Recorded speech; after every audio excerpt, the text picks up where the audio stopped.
அருட்பெருஞ்சோதி அருட்பெருஞ்சோதி தனிப்பெரும் கருணை அருட்பெருஞ்சோதி. எல்லா உயிர்களும் இன்புற்று வாழ்க, வள்ளல் மலரடி வாழ்க வாழ்க, கொல்லா விரதம் குவளை எல்லாம் ஓங்குக, நல்லோர் நினைத்த நலம் பெறுக, நன்றி நினைத்த எல்லோரும் வாழ்க இசைந்து. உலக மக்களே, அறிவார்ந்த அன்பர்களே, ஆண்மநேய ஒருமைப்பாடுடைய அன்பர்களே, அருட்பெருஞ்சோதி ஆண்டவருடைய திருவிளையாடலை பார்த்து கொண்டிருக்கிறோம். அருட்பெருஞ்சோதி ஆண்டவருடைய திருவிளையாடல் இந்த கலியுகத்திலே 4 யுகங்களிலுமே கலியுகம் கடைசி யுகத்தில் கடைசி திருவிளையாடல். அருட்பெருஞ்சோதி ஆண்டவருடைய திருவிளையாடல் 1823ஆம் ஆண்டு தொடங்கி 30/1/1874 இரவு 12 வரையிலும் அவருடைய திருவிளையாடல் தொடர்கிறது. அவருடைய திருவிளையாடலினால் தனது மகனாகிய செல்வப்பிள்ளையை ஒரு தாயின் வழியாக இந்த மண்ணுலைக்கே வருவிக்க செய்து, இந்த சமயங்களும் மதங்களும் மார்க்கங்களும் அழியக்கூடிய நிலை வந்துவிட்டது.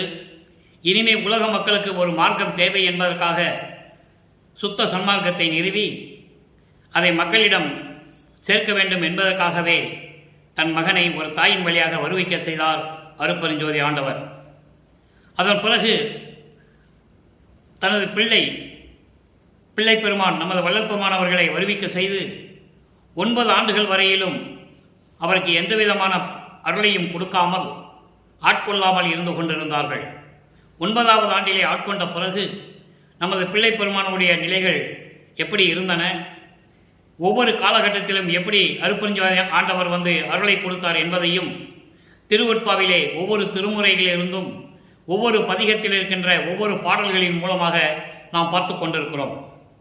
சமயங்களும் மதங்களும் மார்க்கங்களும் சூழ்ந்திருந்த காலகட்டங்களில், ஏன் இந்த பிரபஞ்சம் தோன்றிய காலகட்டத்தில் இருந்தே சைவ சமயத்தை சேர்ந்தவர்கள் சிவபெருமானை எப்படி அழைத்தார்கள், எப்படியெல்லாம் பெயரை வைத்து அழைத்தார்கள் என்பதையும், வைஷ்ணவ சமயத்தவர்கள் திருமாலுடைய விஷ்ணுவுடைய பெயர்களை பல பெயர்களை வைத்து கொண்டு எப்படி அழைத்து கொண்டிருந்தார்கள் என்பதையும், அதே போன்று முருகன், விநாயகன், அம்மன் போன்ற இந்த சமயங்களை சேர்ந்த தலைவர்களுடைய பெயர்களை எப்படியெல்லாம் அழைத்து கொண்டிருந்தார்கள் என்பதையும், அதற்கேற்றபடி ஒவ்வொரு இடங்களிலும் ஆலயங்களை அமைத்து உருவங்களை அமைத்து எப்படி மக்களை வழிபட செய்து விட்டார்கள் என்பதையும் படிப்படியாக நாம் பார்த்து கொண்டிருக்கிறோம். அந்த காலகட்டங்களில் வள்ளப்பெருமான் அவர்கள் வருவிக்க உற்று தான் யார் என்று தெரியாத நிலையில் இருந்தபோது 9வது ஆண்டிலே அருட்பெருஞ்சோதி ஆண்டவர் ஆட்கொள்ளுகிறார். ஆட்கொண்ட பிறகு அதன் பிறகு அவர் வரை பார்க்கவில்லை என்பதை 1ஆம் திருமுறையிலிருந்து நாம் படிப்படியாக பார்க்க போகிறோம். பாடலை நன்றாக கவனியுங்கள். நமது பதிவை தினமும் அருட்பெருஞ்சோதி திருவிளையாடலை நீங்கள் பார்க்க வேண்டும். ஏனால் இது ஒரு நாளில் சொல்லி முடியவதல்ல, ஒரு நாளில் சொல்லக்கூடியதல்ல. 51 ஆண்டுகள் நடந்த திருவிளையாடலை குறைந்து 4 ஆண்டுகளாவது சொல்ல வேண்டும். அதன் அடிப்படையில் தான் நாம் பார்த்து கொண்டிருக்கிறோம். எனவே இந்த பதிவை தயவு செய்து தினமும் பாருங்கள். பார்த்தால்தான் அருட்பெருஞ்சோதியுடைய திருவிளையாடலையும் நமது இறைவன் வள்ளப்பெருமானுடைய அருள் செயல்களும் எப்படியெல்லாம் இருந்தன என்பதையும் நீங்கள் தெரிந்து கொள்ளலாம். அந்த வகையில் பார்க்க வேண்டிய பாடல் 1ஆம் திருமுறை பதிகம் 6 திருவருள் முறையீடு. திருவருள் முறையீடு என்பது வருவிக்க உற்ற பிறகு தான் இறைவனால் வருவிக்க உற்றவன் என்ற நிலை அவருக்கு தெரிகிறது. அதன் பிறகு இறைவனை பார்க்க வேண்டும், இறைவனை அருளை பெற வேண்டும் என்ற நிலையில் இருக்கும்போது முறையீடு செய்கிறார். அதான் திருவருள் முறையீடு. திருவருள் முறையீடு மொத்தம் 232 பாடல்களை கொண்டது. இன்று பார்க்க வேண்டியது 28வது பாடல். அருட்பெருஞ்சோதி ஆண்டவருடைய திருவிளையாடலை சொல்லி தொடங்கி 27 நாட்கள் முடிந்து விட்டது. இன்று 28வது நாள் அருட்பெருஞ்சோதி திருவிளையாடல் தொடர்கிறது. நல்ல கவனிங்க. இப்போ வள்ளப்பெருமானவர்கள் 9வது ஆண்டிலே இருந்து கொண்டிருக்கிறார். ஏற்கனவே நான் கூறியிருக்கிறேன், வள்ளப்பெருமானுக்கு வயது இல்லை. அவர் ஒவ்வொரு யுகத்திலும் இருந்து கொண்டிருந்தவர். இப்போ இறைவனாக இருந்து கொண்டு பிரபஞ்சத்தை இயக்கி கொண்டிருக்கிறவர். அவருக்கு வயது இல்லை. ஆக அந்த நிலையில் இருக்கும்போது 9வது ஆண்டிலே வருவிக்க உற்ற பிறகு அவருடைய திருவருள் முறையீடு எப்படி இருக்கிறது, இறைவனிடம் எப்படி முறையீடு செய்கிறார், நல்ல கவனிங்க. நாடி நின்றே நின்னை நான் கேட்டுக்கொள்ளுவது, நாடி நின்றே நின்னை நான் கேட்டுக்கொள்ளுவது நன்னும் 10 கோடி அன்றே, 1 கோடியில் 100ல் 1 கூறும் அன்றே, தேடி நின்றே புதைப்போரும் தருவர், நின் சீர் நினைந்து உள் பாடி மனம் வாடி நின்றேன், அந்தோ மனம் வாடி நின்றேன் முகம் பார்த்து அருளே. பாடல். அந்த பாடலுடைய விளக்கம் பாருங்க.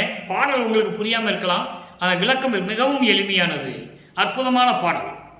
அதாவது உன்னை விரும்பி நான் கேட்டுக்கொள்ளுவது எல்லாம், அதான் சொல்றாரு, நாடி நின்றே நின்னை நான் கேட்டுக்கொள்ளுவது, உன்னை விரும்பி நான் கேட்டுக்கொள்ளுவதெல்லாம் 10 கோடி பணமோ நகையோ பொருளோ கேட்கவில்லை அல்ல, நான் அதெல்லாம் கேட்கல உங்ககிட்ட.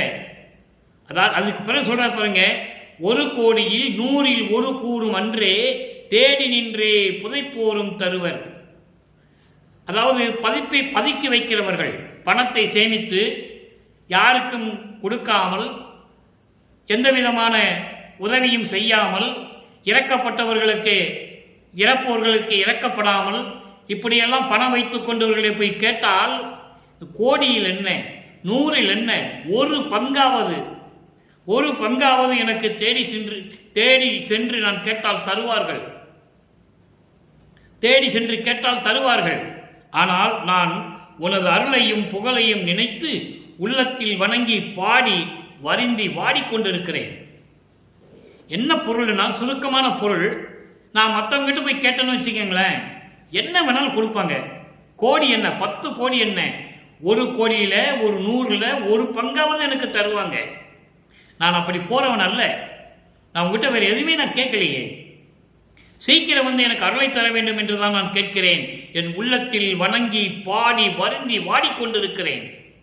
ஐயோ, என் மனம் பட்ட துன்பம் அளவு இல்லை, எனது வாட்டமான முகத்தை பார்த்து அருள்வாயாக என்று சொல்லி இந்த பாடலை எழுதியிருக்கிறார்கள். அதாவது அருட்பெருஞ்ஞானருடைய திருவிளையாடல் தொடங்கி 8 ஆண்டுகள் வரையிலும் நமது பிள்ளைப்பெருமானவர் வருவிக்க உற்று 8 ஆண்டுகள் வரையிலும் எந்த நிலையும் அவருக்கு கிடைக்கவில்லை. அதன் பிறகு 9வது ஆண்டிலே ஆட்கொண்ட பிறகு ஆட்கொண்டு விட்டு நீ எனது மகனே என்று சொல்லி மறைந்து விட்டார். அது விளக்கம் பின்னால் நீ பாடலில் வருது, நல்லா கவனிச்சுக்கிட்டே வாங்க. அப்போ அதனால தான் அந்த 1ஆம் திருமுறை பாடலுக்கு 6ஆம் திருமுறையில் லிங்க் இருக்கு, தொடர்பு கொடுக்கிறார் வளர்ப்பமான். அப்போ அந்த நிலையில் இருக்கும்போது சொல்கிறார், எனக்கு ஒண்ணுமே தெரியல, நீ வந்து ஆட்கொண்டாய், அதுக்கு பிறகு எந்த அருளையும் கொடுக்கவில்லை, நான் யாரிடம் போய் கேட்கவில்லை, உங்ககிட்ட என்ன கேட்டேன், நான் 10 கோடி உள்ள அந்த அளவுக்கு பணமோ பொருளோ நகையோ நான் அதான் கேட்டேன், எந்த செல்வமும் நான் உன்னிடம் கேட்கவில்லையே. ஆனால் இதே நிலையில் நான் மற்றவர்களிடம், செல்வந்தர்களிடம் நான் தேடி சென்றிருந்தால் 1 பங்காவது கொடுத்திருப்பார்கள். ஆனால் நான் செல்லவில்லை, என் மனம் அதை நாடவில்லை. என் மனம் உன்னை நாடியே வருந்தி உள்ளத்தில் வருந்தி வருந்தி பாடிக்கொண்டிருக்கிறேன். என் வாட்டமான முகத்தை பார்த்தாவது எனக்கு அருள்வாயாக என்று சொல்லி இந்த பாடலை நமக்கு அள்ளியிருக்கிறார்கள். இப்போ இந்த நிலை மாறுகிறது, 1ஆம் திருமுறை நிலை மாறுகிறது, 2ஆம் திருமுறைக்குள்ள போறோம். அப்போ 2ஆம் திருமுறைக்குள்ள போகும்போது ஏற்கனவே ஒரு மனம் ஒரு நிலையில் இல்லை. அப்போ 9வது ஆண்டிலிருந்து 12 ஆண்டுகளுக்குள் அந்த 3 ஆண்டுகளும் முறையீடு செய்கிறார் இறைவனிடம். அதுதான் திருவருள் முறையீடிலே 232 பாடல்களை நமக்கு அருளி இருக்கிறார்கள். அதன் பிறகு மனதிடம் சொல்லுகிறார், ஏனென்றால் மனதை சாந்தப்படுத்த வேண்டும், உலக மக்களுக்கு தெரியப்படுத்த வேண்டும் அவருடைய மனநிலை எப்படி இருந்தது, அந்த காலகட்டங்களில் சமயங்களும் மதங்களும் மார்க்கங்களும் இறைவனை எப்படி நாமங்களை சொல்லிக்கொண்டு இறைவனை வணங்கி கொண்டிருந்தன என்பதையெல்லாம் உலக மக்களுக்கு தெரியப்படுத்த வேண்டும். அது காலத்தின் கட்டாயம். ஏனால் அந்த சூழ்நிலையில் அவரும் சமயங்களிலும் மதங்களிலும் மார்க்கங்களிலும் பற்று கொண்டு இருந்தார். அதை நீங்கள் நல்லா புரிஞ்சுக்கணும். அப்போ மக்களுக்கு சொல்லிதான் ஆகணும், இவருக்கு வேற எதுவுமே தெரியாது அப்போ அந்த காலகட்டத்தில். அப்போ 2ஆம் திருமுறையிலே பதிகம் 3 ஸ்ரீ சண்முக சிவநாம சங்கீர்த்தன லகிரி என்ற தலைப்பில் பாடலை தர. சங்கீர்த்தன லகிரி என்பது சிவசண்முக நாம சங்கீர்த்தன லகிரி என்பது இறைவனுடைய பெயரை அருளோடு போற்றி சொல்லுவது, அதை உள்ளத்திடம் சொல்லுவது போல இந்த பாடலை நமக்கு அருளி இருக்கிறார்கள். 7வது பாடல். ஏன்னா நீங்க பார்த்துக்கிட்டே வந்தீங்கன்னா இப்போ சிவசண்முகன் சொல்லுவாரு, சிவாய நம்ம சொல்லுவாரு, நமச்சிவாயத்தை நான் மறைவேன் சொல்லுவாரு. நம்ம அடுத்த பதியத்தை பார்க்க போறோம். அதை இப்படியா சொல்லவர் 3ஆம் திருமுறை வரும்போது அதை சொல்றதை விட்டுருவார், அந்த பெயர்களை சொல்றதை விட்டுருவார். அதுக்கப்புறம் 4ஆம் திருமுறைக்கு வரும்போது இறைவனுடைய அருளை சொல்லுவார். 6ஆம் திருமுறை வரும்போது சுத்த சன்மார்க்கத்தை பெற்ற பிறகு இது கம்ப்ளீட்டா டோட்டலா எதுவுமே வராது. அதை நீங்க படிப்படியா நீங்க பார்க்க போறீங்க. அப்படியெல்லாம் இறைவன் எப்படி திருவிளையாடல் செய்தார் என்பதை தான் நாம் பார்த்து கொண்டிருக்கிறோம். இப்போ அந்த சங்கீர்த்தன லகிரி ஸ்ரீ சண்முக சிவநாம சங்கீர்த்தன லகரி 7வது பாடல். உள்ளத்திடம் சொல்லுகிறார், ஏய்ந்து வஞ்சகர் கடைத்தலை வருந்தி இருக்கின்றாய் உள்ளமே. மனதிடம் சொல்லுகிறார், இனி இச்சிறிது பொழுதும் சாய்ந்து போகின்றது எழுதி எழுந்திரு என் நெஞ்சே, எழுதி என் நெஞ்சே, தகைபொல் ஒற்றியம் தலத்துக்கு ஏகி வாய்ந்து சண்முக நம சிவ சிவ சிவ ஓம் வரசுயம்பு சங்கர சம்பு எனவே ஆய்ந்து போற்றுதும். அப்படியெல்லாம் வணங்கி வாழ்த்துவோம். ஐயுரேன் என் மேல் ஆணை கண்டாய் அவர் அருள் பெறலாமே. அந்த காலகட்டங்களில் சமயங்களும் மதங்களும் மரங்களும் சூழ்ந்த காலகட்டங்களில் இவரும் அந்த சூழ்நிலையில் இருந்து கொண்டு இவர் விரும்பி இருந்தது இல்லை. அது மட்டும் நீங்க நல்லா புரிஞ்சுக்கணும். இவர் விரும்பி அந்த கட்டங்களில் அந்த நிலையில் அவர் இல்லை. ஆனால் இறைவனுடைய திருவிளையாடல் தொடர்கிறதுங்க. அங்கு திருவிளையாடல் நடக்க இவரை இருந்துதான் ஆகணும், வேற வழி கிடையாது. அப்போ அந்த காலகட்டங்களில் சொல்றாரு. இப்ப அந்த பாடலுடைய பொருள் பாருங்க. வஞ்சகர்களின் தீயவர்களின் தெருவாசலை அடைந்து அவர் வீட்டு முன்னால் நின்று கொண்டு ஏதாவது உதவி கிடைக்குமா என்று நின்று கொண்டு துன்பப்பட்டு கொண்டிருக்கிறாய். இனி சிறிதளவு கூட நீ வருந்த வேண்டாம். அதாவது நிலை மாறுது. முதல் திருமுறையில் திருவருள் முறையீடு செய்கிறாரு. அப்புறம் திருவொற்றியூருக்கு போறாரு. எப்படியும் இறைவனுடைய அருளை பெற்றுவிடலான்னு போறாரு. அப்போ மனதிடம் சொல்லுகிறார், உள்ளத்திடம் சொல்லுகிறார். உள்ளத்தை ஒரு மனநிலையை ஒரு நிலைப்படுத்த வேண்டும். அப்ப சொல்றாரு, மனமே வஞ்சகர்களுடைய தீயவர்களுடைய வீட்டு வாசலில் போய் நின்றுக்கிட்டு ஏதாவது உதவி கிடைக்குமா என்று சொல்லி அங்கே போய் நின்று கொண்டு துன்பப்பட்டு கொண்டிருக்கிறாய். இனி நீ சிறிதளவு கூட துன்பப்படக்கூடாது, துன்பப்பட வேண்டாம். பொழுது சாய்ந்து கொண்டிருக்கிறது. சீக்கிரம் எழுந்திரு, என்னுடன் வா, திருவொற்றியூருக்கு செல்லுகிறான். திருவொற்றியூருக்கு செல்லலாம். அங்கே பெருமை வாய்ந்த அந்த திருவொற்றியூரில் இருக்கின்ற கோயிலிலே இருக்கும் இறைவனை நாம் வணங்குவோம். எப்படி வணங்க வேண்டும்? அந்த நாமத்தை சொல்ல வேண்டும். இதை சொல்லும்போது ஒரு சிறிய விளக்கம் தர காத்திருக்கிறேன். 6ஆம் திருமுறையில் வரும். அது ஏற்கனவே உங்களுக்கு அகவல் படித்தவங்களுக்கெல்லாம் தெரியும். 5 8 6 4 முந்துரு மறை மொழியும் மந்திரமே. வேதங்கள் எல்லாம் முன்னால பிரபஞ்சம் தோன்றிய காலத்தில் எப்படி சொல்லிட்டு இருந்தன? 5 எழுத்துல சொல்லிட்டு இருந்தன. சிவாய நம. 8 என்பது ஓம் ஔம் ஆம் சிவாய நம. 6 எழுத்து மந்திரம் ஓம் சிவாய நம. 4 எழுத்து என்பது சிவசிவா. இன்னைக்கு நீங்க சிவன் கோயிலுக்கு போனீங்கன்னா சிவசிவன் தான் போர்டு போட்டிருக்கோம். சிவசிவன் தான் எழுதி போட்டிருப்பாங்க. ஆக காலங்கள் மாறும்போது மந்திரங்கள் வந்து கொண்டே இருந்தன. இதை வேதங்களும் சொல்லிக் கொண்டிருந்தன என்று சொல்லுவார். அதே போலதான் அந்த காலகட்டங்களில் மக்கள் எல்லாம் சிவபெருமானையும் தியாகராஜ பெருமானையும் இந்த சைவ சமயத்தை சேர்ந்த அத்தனை பேரும் சரி சிவசிவான் சொல்லுவாங்க, நமச்சிவாயன் சொல்லுவாங்க. அதே போல இவர் சொல்லுகிறார், உள்ளத்திடம் சொல்லுகிறார், சண்முக சிவசிவ ஓம் என்று சொல்லி இறைவனை நன்கு உணர்ந்து போற்றி வணங்குவோம். சுயம்பு சுயமாக தோன்றிய இறைவன் என்று சொல்லி போற்றி வணங்குவோம். சங்கரா என்று சொல்லி போற்றி வணங்குவோம். சங்கரா சம்பு என்று சொல்லி போற்றி வணங்குவோம். அவருடைய அருளை பெறலாமே. இதில் எந்த விதமான சந்தேகமும் வேண்டாம். இது என் மீது சத்தியம். என் மனமே நீ பயப்படாதே, எதற்கும் அஞ்சாதே என்று சொல்லி மனதை சாந்தப்படுத்துகிறார். இது ஒரு நிலை. இந்த நிலை மாற வேண்டும். அப்போ 3ஆம் திருமுறைக்கு போறோம். 2ஆம் திருமுறை மொத்தம் 1200 பாடல்கள், 1207 பாடல்கள். ஒரே நாளில் அத்தனை பாடலையும் சொல்ல முடியாது. ஒரு நாளைக்கு ஒரு பாடல் விதமாக அந்த பாடலின் மூலமாக இறைவனுடைய திருவிளையாடலுடைய நிலையை நாம் பார்க்கிறோம். அதை நீங்கள் நல்லா புரிஞ்சுக்கணும். இப்போ 3ஆம் திருமுறைக்கு போகிறோம். 3ஆம் திருமுறையில் பதிகம் 3 இரங்கல் மாலை. இரங்கல் மாலையில் மொத்தம் 31 பாடல்.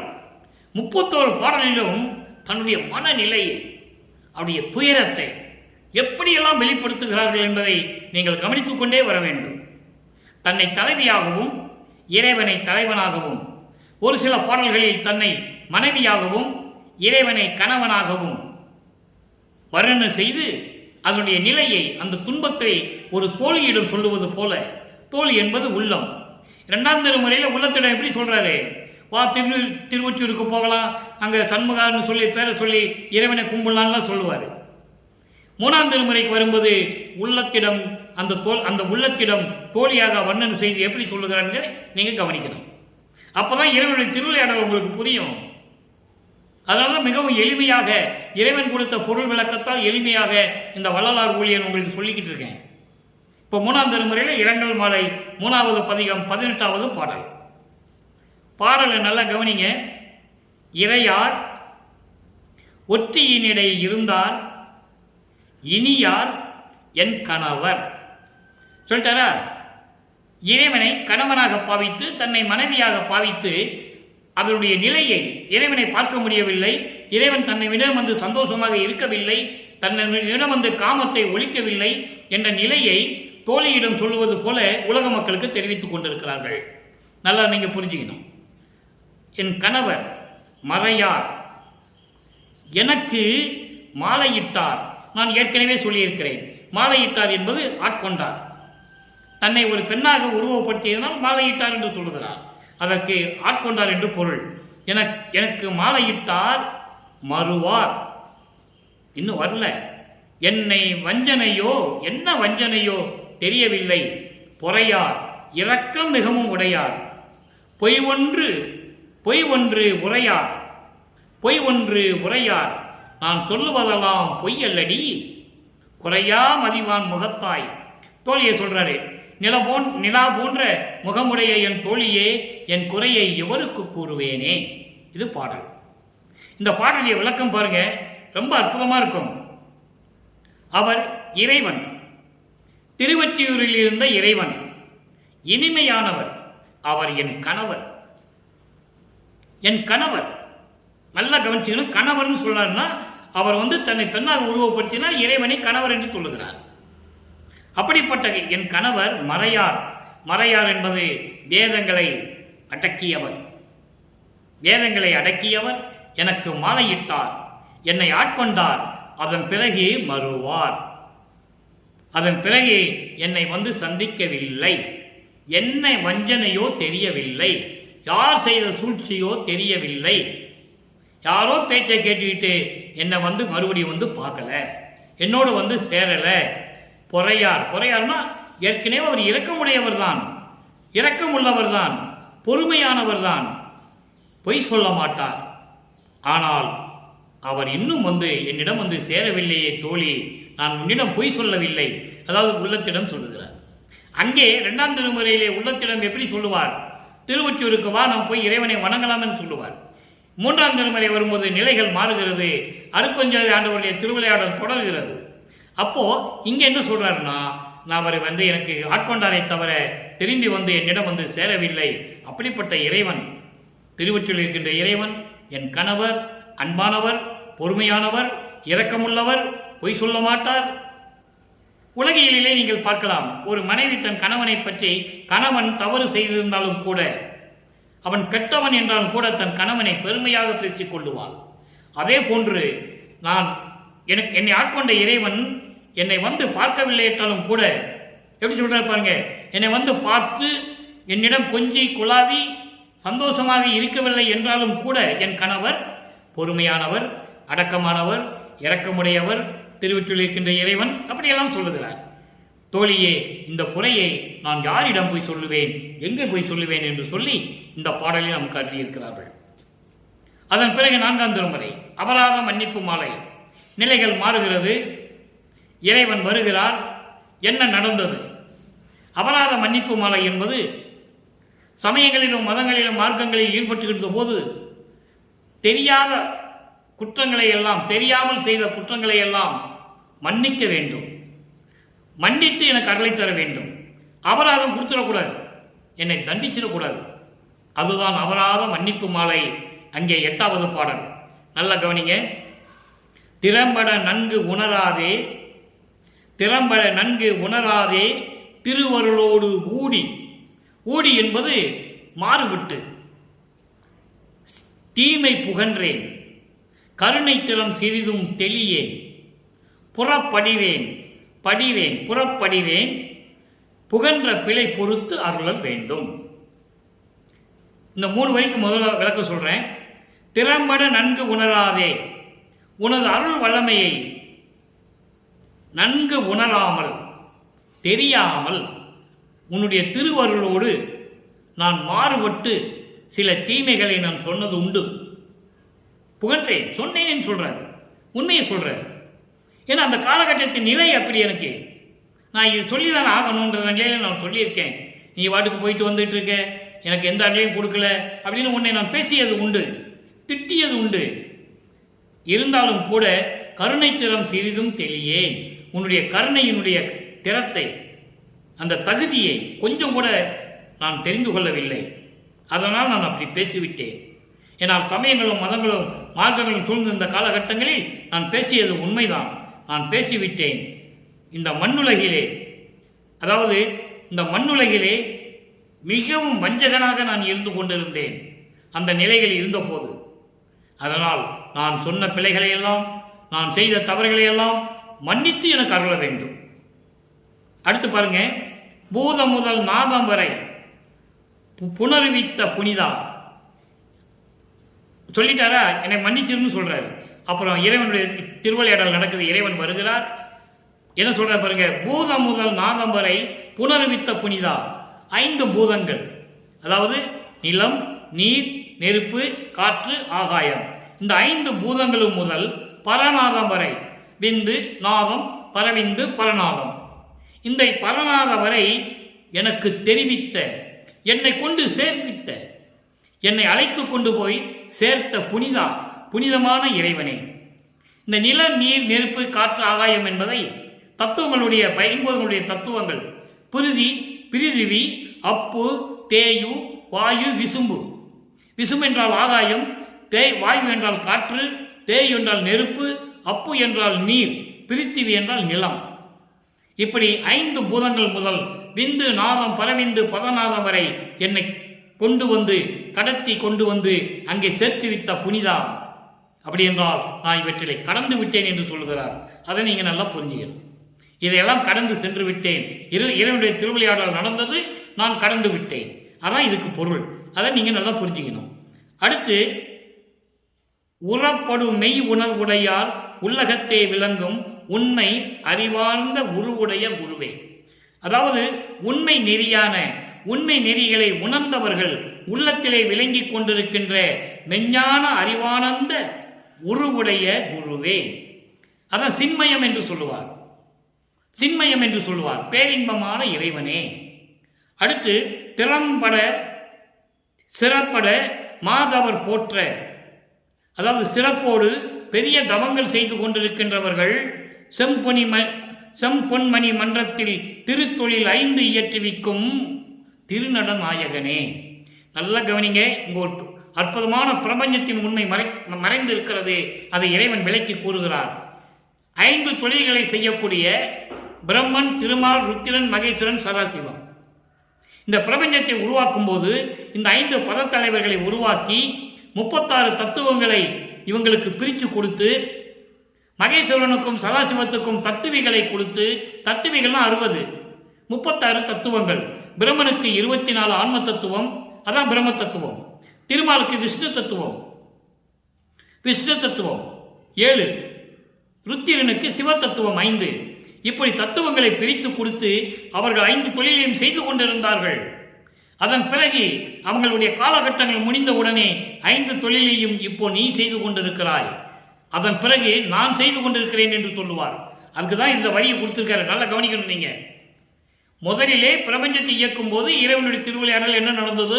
அவங்க 5 பேரை உருவாக்கி கொடுத்திருந்தார். அவங்களுக்கு காலகட்டம் முடிந்து விட்டது.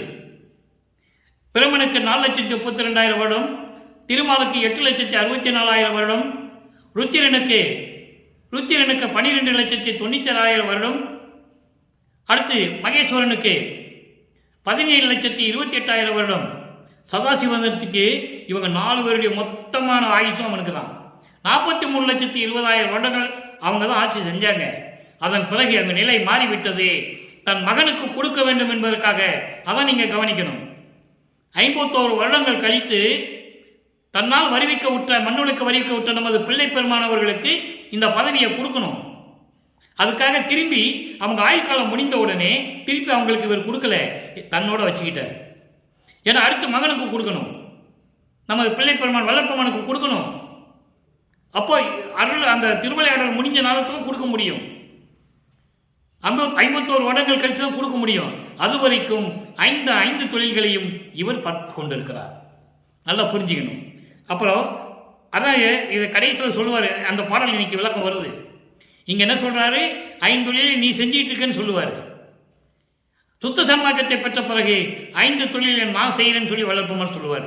அதை இன்னைக்கு பார்க்க போகிறோம். நல்லா கவனிச்சுக்கிட்டே வரணும். அற்புதமாக இருக்கும். நீங்கள் இறைவனுடைய திருவிளையாடலாம் எப்படி நடந்ததுன்னு உங்களுக்கு யாருக்குமே சொல்லலை. அருப்பஞ்சானுடைய திருவிளையாடல் உங்களுக்கு யார் சொன்னது? யாரும் சொல்லலை. அற்பாலிருந்து வளர்ப்பவன் கூறியதை நாம் பார்த்து கொண்டு இருக்கிறோம். இப்போ இந்த நிலை உருவாகிறது. அபராமணிப்பு மலையில் என்ன சொல்றாரு? சுருக்கமாக சொல்றேன். அதாவது உன்னுடைய அருள் வல்லமையை புரியாமல், நன்றாக அறிந்து கொள்ளாமல், உன்னுடைய திருவருளோடு வேறுபட்டு மாறுபட்ட கருத்துக்களை நான் சொல்லிக் கொண்டிருந்தேன். உன்னுடைய கருணையினுடைய திறத்தை எனக்கு தெரியாது. அதோடு மட்டுமல்ல, இந்த மண்ணுலகிலே நான் வஞ்சகனாக தான் இருந்து கொண்டிருந்தேன். சமயங்களிலும் மதங்களிலும் மார்க்கங்களிலும் இருந்து கொண்டு அப்போ நான் பல தவறுகளை செய்திருக்கிறேன். அந்த தவறுகளை எல்லாம் மன்னித்து எனக்கு அருள வேண்டும். 5 பூதங்கள் முதல் எல்லாவற்றையும் ஆட்கொண்டு விந்து நாதம் பரவிந்து பரநாத நிலை வரை எல்லாமே எனக்கு தெரிவித்த இறைவனே புனிதா. அப்போ இறைவனுடைய திருவிழா அங்கே நடக்குது. பூதங்களை 5 பூதங்களே கடந்து விட்டார். தத்துவத்தினுடைய முதல் நிலை 5 பூதங்கள், அதை கடந்து விட்டார். அதன் பிறகு ஒவ்வொரு நிலைகள் இருக்கு. அது ஒவ்வொரு பாடல் மூலமாக வரும்.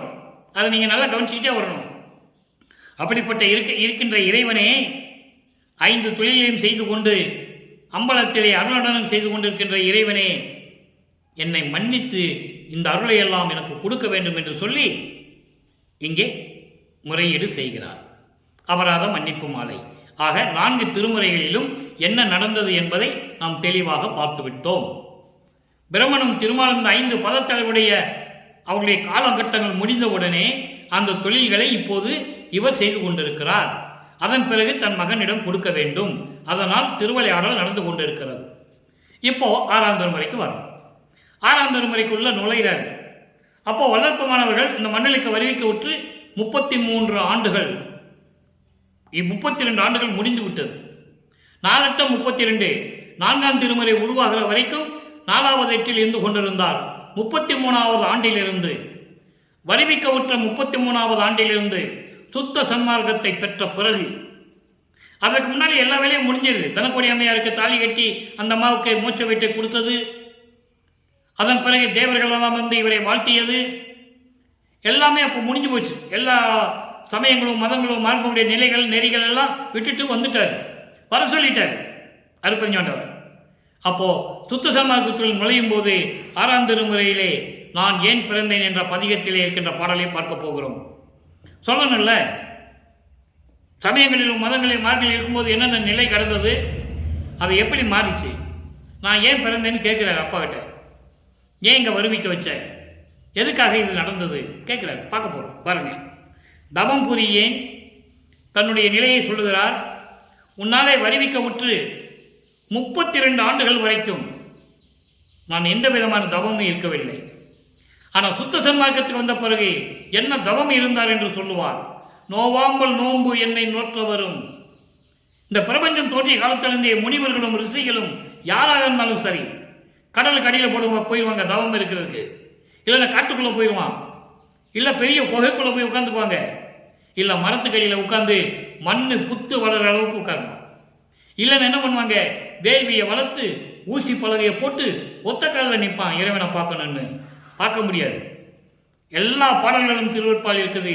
அன்பர்களே, இது கதை அல்ல, கற்பனை அல்ல, திருவெட்பாவில் இருக்கின்ற பிரபஞ்சத்தின் உண்மைகள் வல்லப்பமான் உலக மக்களுக்கு சொல்லிக் கொண்டிருக்கிறார். அப்போ தவம் புரியே, தவம் புரிந்தார் தம்மை போல் நடித்து தருக்கின்றேன். நான் தவம் செய்யலை, ஆனால் தவம் செஞ்சது போல் நான் நடிச்சிட்டு இருக்கேன். ஆணவத்தோடு செருக்கோடு நடித்து கொண்டிருக்கிறேன், செயல்பட்டு கொண்டிருக்கிறேன். உணர்ச்சி இல்லா சடம் போல் இருந்தேன், செத்த பெண மாதிரி இருந்தேன்னு சொல்றேன். உணர்ச்சியே இல்லை எனக்கு. சமயங்களில் மதங்கள் இருக்கும்போது என்ன இருந்தது எனக்கு, அந்த மாதிரி நான் இருந்தேன். பாவம் புரிந்தேன், கமரிடை பால் கவிழுக்கும் கடையேன். கமரிடை என்பது இப்போ நெருப்பு எரிஞ்சிட்டு இருக்கு, வேணும்னு அதை கூடிய பாலை ஊற்றுது. அப்படின்னு என்ன ஆகும், பாலும் போச்சு நெருப்பும் போச்சு. அந்த மாதிரி தீமைகளை நான் செய்து கொண்டிருந்தேன். அதுக்கப்புறம் பயனறியா வஞ்சமான பாறை சுமந்து உழல்வேன். எந்த விதமான புரோஜனம் இல்லாம மனதை கல்லாக்கி கொண்டு சுற்றி கொண்டிருந்தேன். எப்போ? சமயங்களிலும் மதங்களிலும் மார்க்கங்களில் நான் இருந்தபோது என்ன செய்யணும்னு எனக்கு தெரியாமல் இருந்து கொண்டிருந்தேன். அதுக்கப்புறம் சொல்றாரு, அவம் புரிவேன், தேவையில்லாத வீணாக செஞ்சுக்கிட்டு இருந்தேன். அன்பு நான் என்னன்னு தெரியாது. அன்பால் ஐயா நின் அடியை அடைந்தாருக்கு அணுத்துணையும் உதவேன். நான் அடியார்களுக்கு எந்த உதவியும் நான் செய்ததில்லை. நவம் புரியும் உலகிடை நான் ஏன் பிறந்தேன்? நவம் புரியும் உலகிடை, புதுமைகள் நிகழ்ந்து கொண்டிருக்கின்ற இருந்து கொண்டிருக்கின்ற இந்த புதுமையான உலகத்திலே அவருக்கு புதுமை தானே. அவர் விண்ணுலகத்தில் இருந்தவர், இறைவனோடு இருந்தவர். இந்த உலகம் அவருக்கு புதுசாக தெரியுது, இந்த வாழ்க்கை, உலகியல் வாழ்க்கை. அப்ப சொல்றாரு, அதான் சொல்றாரு, நவம் புரியும் உலகிடை, இந்த புதுமையான உலகத்தில் எனக்கு இது புதுமையா இருக்கு, இங்க நடக்கிறதெல்லாம் புதுமையா இருக்கு எனக்கு. இப்படி புதுமை நிறைந்த இந்த உலகிலே நான் ஏன் பிறந்தேன்? ஏன் என்னை வருவிக்க செய்தான் கேட்கிறார். நான் ஏன் பிறந்தேன்? நினது நல்ல திருவுள்ளம் அறியேன். உன்னுடைய திருவுள்ளத்தையும் என்னால் புரிஞ்சிக்க முடியல. ஞானம் நடத்து இறையே, அருள் நடனம் செய்து கொண்டிருக்கின்ற இறைவனே, உன் உள்ளத்தில் என்னை பற்றி என்ன தெரிந்து கொண்டிருக்கிற எனக்கு தெரியவில்லை. சமயங்களிலும் மதங்களிலும் மார்க்கங்களில் இருக்கும்போது இப்படியெல்லாம் நான் இருந்து கொண்டிருந்தேன். ஏன் இந்த மண்ணுலக்கு என்னை வருவிக்க செய்தாய்? புதுமையான இந்த உலகத்திலே புதுமைகள் நிறைந்து கொண்டிருக்கின்ற, அதாவது நம்ப முடியாத விஷயங்கள்லாம் நடந்து கொண்டிருக்கிறது. இந்த மாதிரி உலகத்திலே நான் ஏன் பிறந்தேன்? என்னை ஏன் வருவிக்க செய்தாய் அப்படின்னு கேட்கிறார். சரி, அடுத்த நிலை அடியார் பேரு, பதியம் 10 அடியார் பேரு. அடுத்த நிலை மாறுகிறது, காலம் செல்லுகிறது, நிலைகள் மாறுகிறது. அடியார் பேர்ல என்ன சொல்றார்? 5வது பாடல். முன்னும் கொடுமை பல புரிந்து முடுகி பின்னும் கொடுமை செய்யும் உன்னும் கொடியர் தமக்கும் அருள் உதவும் கருணை உடையானே. மன்னும் பதமே துணை என்று மதித்து வருந்தும் சிறியனுக்கு இன்னும் கருணை புரிந்தில்லை, நான் என்ன கொடுமை செய்தேனே. கேட்பார்கள, செல்லம்மா செல்வப்பிள்ளன் பேர் வச்சுக்கிட்டு அப்பா கூட இருந்தவர், அருப்பஞ்சாடு கூட இருந்தவர். அதுக்கான ஆதாரங்கள்லாம் திருவருட்பால் இருக்கு, யாரும் மறுக்க முடியாது. அப்படி இருந்தவரை ஒரு தாயின் வழியாக கொண்டு வர்றாரு. அப்போ நான் இத்தனை கொடுமைகளை நான் பட்டன்ல, நான் என்ன கொடுமை செஞ்சேன் உனக்கு, ஏன் இந்த மாதிரிலாம் என்ன பண்ணுறேன்னு கேட்குறாரு. பாருங்க, அதாவது முன்னால் பல கொடுமை செஞ்சிருந்தாலும் கூட மறுபடியும் கொடுமைகள் செய்கிறார்கள். திருந்தன் இல்லை, யாரும் திருந்துவதில்லை. கொடுமை செய்கிறாங்க, தீய செயல்கள் செய்கிறாங்க, அது தெரிஞ்சிருந்தும் பின்னாலையும் செய்கிறாங்க. அதான் முடுகி பின்னும். அப்படி கொடுமைகள் செய்து கொண்டிருக்கின்றவர்களுக்கே, கொடுமை செய்ய வேண்டும் என்று, தீய கொடுமைகள் செய்ய வேண்டும் என்று நினைத்து கொண்டிருப்பவர்கள் கூட நீ கருணை செய்கிறாய். அருள் உதவும் கருணை உடையானே, அப்படிப்பட்டவர்கள் கூட நீ கருணை செய்து கொண்டிருக்கிறாய். இதற்கு நிறைய உதாரணங்கள் சொல்ல முடியும். ஆனால் அதெல்லாம் நமக்கு நேரம் பத்தாது. எத்தனையோ பேருக்கு கொடுமை செஞ்சவங்களுக்கெல்லாம் நீ காட்சி கொடுத்துருக்க. அதை உதாரணமாக சொல்ல போனால் நாயன்மார்களை எத்தனையோ பேர் அதை அருள் பக்தியினால் நடந்தது என்று கூட சொல்லுவார்கள். சித்தாந்தம் வேதாந்தம் படித்தவர்கள். அந்த விளக்கத்துக்கு நம்ம போக வேண்டாம். நிறைய கொடுமை செய்தவர்கள், முன்னுக்கு பின் கொடுமை செய்தவர்கள், கோபத்தால் கொடுமை செய்தவர்கள், இதில் சித்தர்கள் முனிவர்கள் எல்லாருமே அடக்கம், எல்லாருக்குமே அடக்கம் உண்டு. உதாரணத்துக்கு சொல்ல வேண்டும் என்றால், ஒரு கொங்கன் சித்தரை எடுத்துக்கொள்ளுங்கள். கொங்கனவன் இறைவனிடம் அருளை பெற்றுக்கொண்டு ஒரு கொக்கு மரத்திலிருந்து எச்சம் விழுந்து விட்டது. அதற்காக கொக்கை எரித்தவன். இயற்கையாகவே பறவைகளுக்கு எச்சம் வந்தால் மரத்திலிருந்து விழதான் செய்யும். அதை உணராமல் கொக்கை எரித்தவன், கொக்கை சாம்பலாக்கியவன், அவனுக்கும் அருள் உண்டு. அதான் இங்க சொல்றாரு. இப்படி நிறைய சித்தர்களும் முனிவர்களும் உண்டு.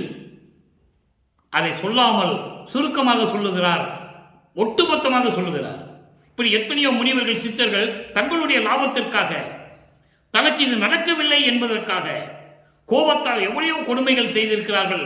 உன்னுடைய அருளை பெற்றுக்கொண்டு அதை நீங்க கவனிக்கணும். அதே கொங்கனவரை ஒரு பெண் சொல்லிவிட்டால் கொக்கென்று நினைத்தாயா கொங்கனவா, இதெல்லாம் நீங்கள் கேள்விப்பட்டிருப்பீர்கள். புராணங்களிலே உண்டு, கதைகளிலே உண்டு. இப்படி கொடுமை செய்வர்களுக்கு கூட நீ அருளை கொடுத்திருக்கிறாய். ஆனால் அப்படிப்பட்ட நிலையில் நான் உன்னையே நினைத்து கொண்டு உன் திருவடியை நினைத்து கொண்டு நான் வரிந்து கொண்டிருக்கின்ற உன் மகனுக்கு இன்னும் கருணை புரியவில்லை. நான் என்ன கொடுமை செய்தேன் கேட்கிறேன். நியாயம் தானே?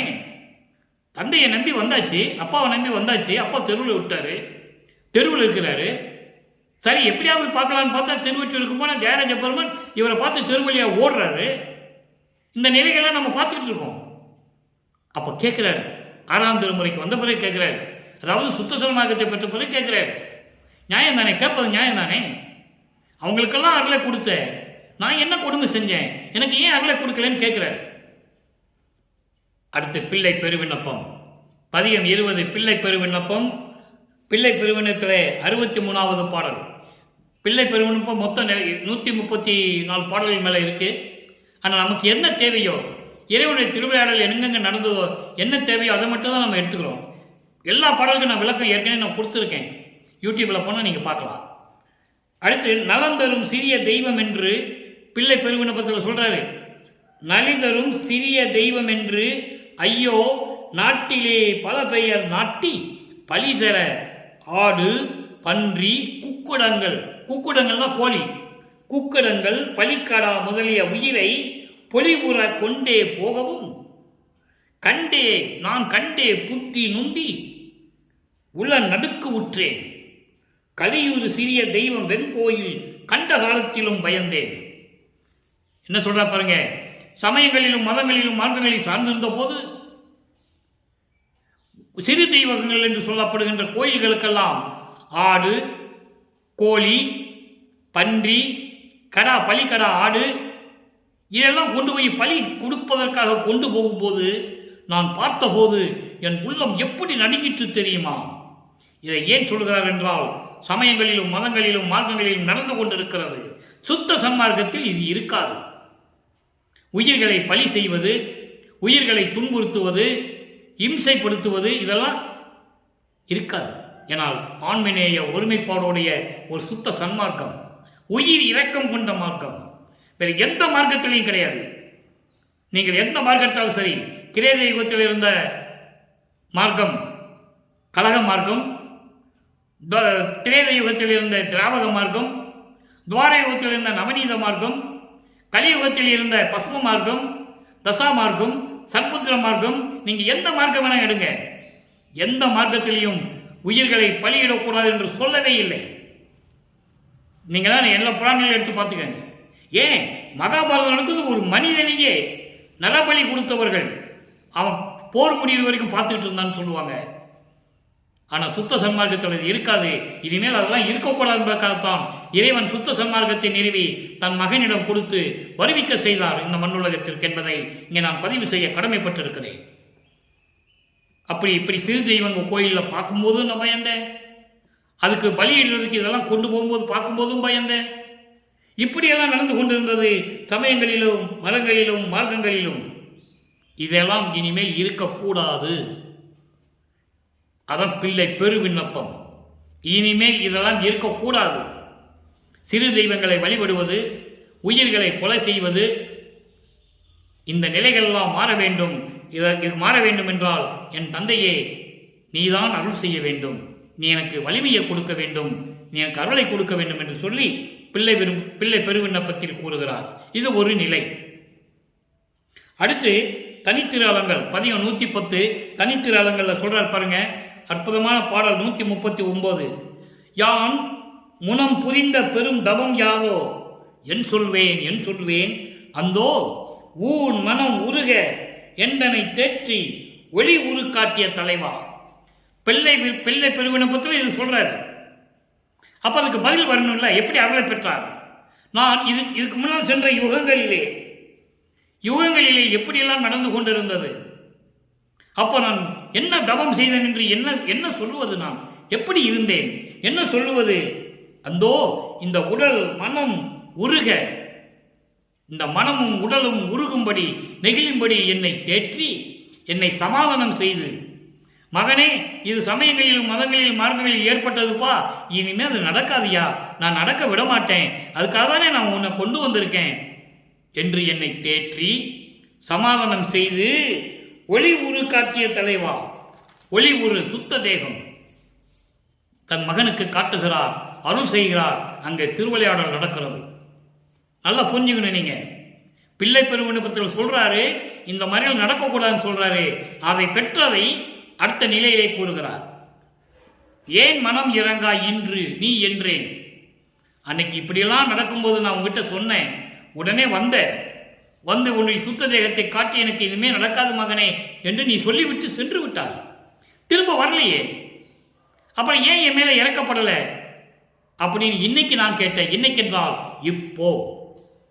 சமயங்களிலும் மதங்களிலும் மார்க்கங்கள் இருக்கும்போது இப்படி பலிகடா கொண்டு போறது, பலி இடுறது, சிறு தெய்வங்களை கும்பிடுறது, இதெல்லாம் பார்த்தும்போது நான் பயப்பட்டுக்கிட்டு இருந்தேன்னு சொல்றேன்.